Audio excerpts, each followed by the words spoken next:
कुत्ते को, चिड़िया को, गाय को या चींटियों को अगर आप दाना खिलाते हैं या कुछ खिलाते हैं तो आप रखें इन बातों का ध्यान। एक छोटी सी बात है, अगर आपने इसका ध्यान नहीं रखा ना तो आप समझ लीजिए कि आप जो सत्कर्मा कर रहे हो वो कर्मा आपको फंसा सकता है। जी हाँ दोस्तों, मतलब इतनी बारीक चीज़ है कि आपको कैसे करके ये सब काम करने हैं, और एक छोटी सी गलती हो गई और आप कर रहे हो सत्कर्मा तो आप फंस जाओगे इसमें। तो दोस्तों, आप लोगों ने यज्ञ भी सुना होगा। सनातन परंपरा में यज्ञ का अत्यधिक महत्वपूर्ण है। यज्ञ होना चाहिए, हर अच्छे कार्य में यज्ञ होता है। आप अगर कुछ अच्छा करना चाहते हो तो भी यज्ञ होता है, और आप कहीं किसी परेशानी में फंसे हो तो उसकी निवृत्ति के लिए भी यज्ञ होता है। यानी यज्ञ इतना महत्वपूर्ण है। लेकिन क्या ये यज्ञ, प्रकृति का यज्ञ कैसे चलता है, ये आज मैं अपने वीडियो के माध्यम से आपको बताऊंगी दोस्तों। साइंस के साथ इसको जोड़ के बताऊंगी कि एक्चुअली में यज्ञ क्या होता है। जय श्री राम दोस्तों। तो आज का मेरा वीडियो है कि किस तरह से हम अगर जानवरों को या किसी को भी कुछ खिला रहे हैं या हम कुछ सत्कर्मा कर रहे हैं तो किस तरह से करें। दोस्तों, रोज की तरह यदि आपको मेरा वीडियो पसंद आता है तो मेरे चैनल को सब्सक्राइब करें, मेरे वीडियो को लाइक करें, कमेंट करें, और आप भी अगर कुछ लिखना चाहते हैं तो आप बिल्कुल लिखें। और अगर मुझसे कहीं पर कोई गलती होती है तो आप ज़रूर लिखें। तो दोस्तों, ऐसा पूरी तरह से संपूर्ण तो कोई भी नहीं होता, छोटी मोटी मिस्टेक सबकी होती हैं, तो आप बता सकते हैं। लेकिन सनातन की बातों को उजागर करना और सनातन को अपने बच्चों को समझाना मैं अपना फर्ज समझती हूँ, कर्म समझती हूँ। इसीलिए मैं सारे काम छोड़ करके कुछ ना कुछ बोलती हूँ जो मैं एक्सपीरियंस करती हूँ, अनुभव करती हूँ। तो दोस्तों, आज मेरा वीडियो इस पर है कि यज्ञ क्या है। पहले तो हम इसको समझते हैं। यज्ञ यानी हम क्या करते हैं, हम जिस यज्ञ को हम मानते हैं कि हम बहुत सारी आहुति की चीज़ें इकट्ठा करेंगे, जौ होंगे, तिल होगा, घी होगा, यज्ञ हवन सामग्री है, और फिर हम सविदा को लाते हैं, उसको जला करके उसमें बीच बीच में घी डाल करके और स्वाहा करके हम आहुति देते हैं। ये वाला यज्ञ ये तो सबको पता है। लेकिन गीता में भगवान कृष्ण ने बताया है कि यज्ञ प्रकृति में हर घड़ी हर क्षण चल रहा है, अपने आप हो रहा है। आप अगर नहीं भी चाहोगे ना तो भी यज्ञ हो रहा है, क्योंकि ये प्रकृति यज्ञ से ही फल फूल रही है, यानी वृद्धि हो रही है इसमें। आप समझते हैं यज्ञ नहीं दोस्तों। पहली चीज, जब आप खाना खाते हैं, आपने खाना बनाया, मेहनत की, कहीं से लेके आए, फिर उसको पकाया, फिर उसको खा रहे हैं, तो जब आप खा रहे होते हैं तो आपके पेट के भीतर एक जठराग्नि होती है, अग्नि होती है ना। तो आपने जैसे ही खाना अंदर करा तो आपने अपने पेट की जठराग्नि को तृप्त किया, तो वो भी यज्ञ चल रहा है दोस्तों। आपके भीतर लाखों लाखों करोड़ों कोशिकाएं हैं जो कि उससे तृप्त हो रही हैं, तो वहाँ क्या चल रहा है, यज्ञ चल रहा है। एक आग जली हुई है, समझ लो, वो जो एनर्जी आपको मिल रही है वो एक आग है। तो आपने तृप्त किया, यज्ञ किया, ठीक है। अब आपने खाया और वो उसमें से जो महत्वपूर्ण चीज़ थी वो आपने ले लिया, और जो आपने बाहर निकाला वो भी किन्हीं छोटे छोटे कीड़े मकोड़ों के लिए, और वो जो कई तरह की माइक्रो जीव हैं उनके लिए वो यज्ञ है। क्यों?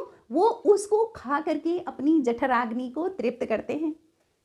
समझ आ गया आपको? अच्छी तरह से आ जाना चाहिए कि वो भी यज्ञ चल रहा है। देखो, कीड़े मकोड़ों के लिए वो यज्ञ है। आपकी खेत में चिड़िया दाना चुगती है तो वो आपके खेत से क्या हो रहा है, यज्ञ हो रहा है। आपके यहाँ से चींटियाँ लगी हैं और चींटियाँ कुछ कुछ खाने का सामान ले रही हैं तो आपके घर से यज्ञ चल रहा है। आप अगर चींटियों के लिए कोई मीठा सामान, मीठा चीनी वगैरह डाल देते हैं, आटा डालते हैं, तो उतनी सारी चींटियाँ उसको खा करके यज्ञ कर रही हैं। देखो कितनी अनोखी बात है दोस्तों।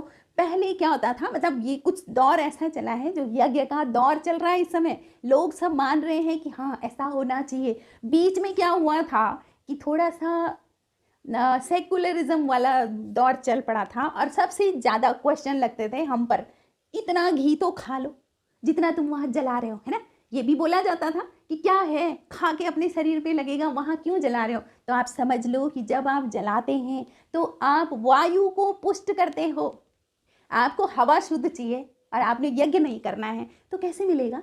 आप अपने हिस्से का थोड़ा लगा करके आप एक बार हवन करें, आप घी भी जलाएं, आप आहुति दें, तो वायु शुद्ध होगी। अब वो शुद्ध वायु आपके ही काम आएगी। सबको पता है कोरोना काल में क्या बुरी हालत हो गई थी सबकी, है ना। तो जब आप ऑक्सीजन लेवल अपना चेक कर रहे थे, देखो देखो ऑक्सीजन, तो जब आप इसके लिए पुरुषार्थ नहीं करोगे तो आप एक दिन ऐसा आएगा जब तड़फोगे इस चीज़ के लिए। इसीलिए सनातन की जो भी बातें हैं, जो वेद हैं, हमारे पुराण हैं, वो सब बताते हैं कि प्रकृति को शुद्ध रखो, प्रकृति से ही सब कुछ पाओ। ईश्वर भी प्रकृति है, प्रकृति से जुड़ो ताकि आपको ईश्वर की प्राप्ति हो। प्रकृति से दूर रह के आपको ईश्वर की प्राप्ति नहीं हो सकती। तो कनेक्ट हो जाओ प्रकृति से। तो प्रकृति से कनेक्ट हो जाओ, मेरे प्रकृति के लिए कुछ करो ना। तुमको जीवन दिया है प्रकृति ने अपनी गोद में, तो अब आपका कुछ तो कर्तव्य है कि आपको यज्ञ करना चाहिए। तो दोस्तों ये तो हो गया यज्ञ और आहुति। आप एक कुत्ते को रोटी खिला रहे हैं तो यज्ञ हो रहा है उसमें भी, है ना। आपने कुत्ते को की जठराग्नि को पुष्ट करा है तो वो भी एक यज्ञ है। आपने दान किया, किसी को भोजन कराया, सब यज्ञ चल रहा है प्रकृति में। हर समय हर घड़ी यज्ञ चल रहा है, बस आप ये समझ लीजिए। अब मैंने आपको बताया था कि मैं अपनी वीडियो में ये बताऊंगी कि कौन सा काम है जो आपको उस समय नहीं करना है। तो दोस्तों गीता में भगवान कृष्ण ने कहा है कि कर्म हमें बांधता है।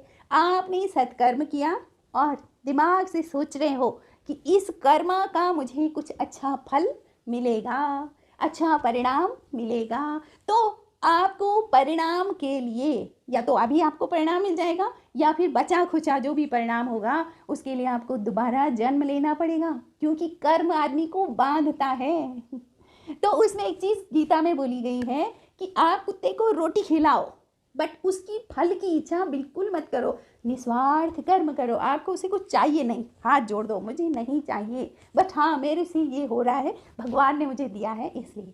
आपने अगर वहाँ पर अपना संबंध जोड़ दिया, चाहे उस जानवर से जिसको आप दे रहे हो, चाहे आप उस भोजन से कि मैं दे रहा हूँ, तो आपको उस कर्म के भोग के लिए आना पड़ेगा।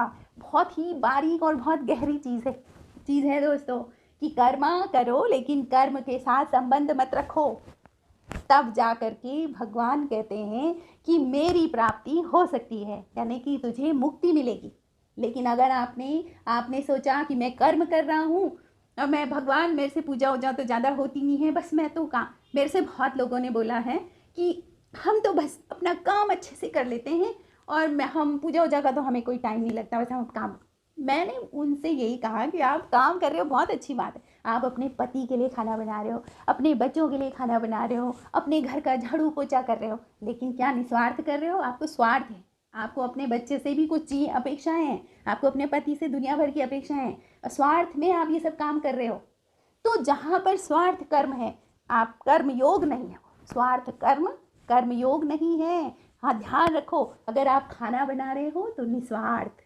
जरा सा बोल दिया ना पति ने खाना अच्छा नहीं बना आज, तो बस मुंह इतना बड़ा फूल जाएगा। किसी ने बोल दिया ना घर में कि आपने क्या करा, तो मुंह फूल जाएगा। क्यों भाई? आपको अपने पर होना चाहिए ना कि मैंने निस्वार्थ कर्म करा है। तो आप निस्वार्थ कर्म करो, बिना अपेक्षा के कर्म करो और हर समय नाम जप करते रहो, भगवान का नाम जप करते रहो। तो जितना आप कर्म करोगे ना उसके कई गुना आपको लोगों से प्रेम मिलेगा, स्नेह मिलेगा, लेकिन निस्वार्थ करो। तो ये गीता में भगवान कृष्ण ने कहा है।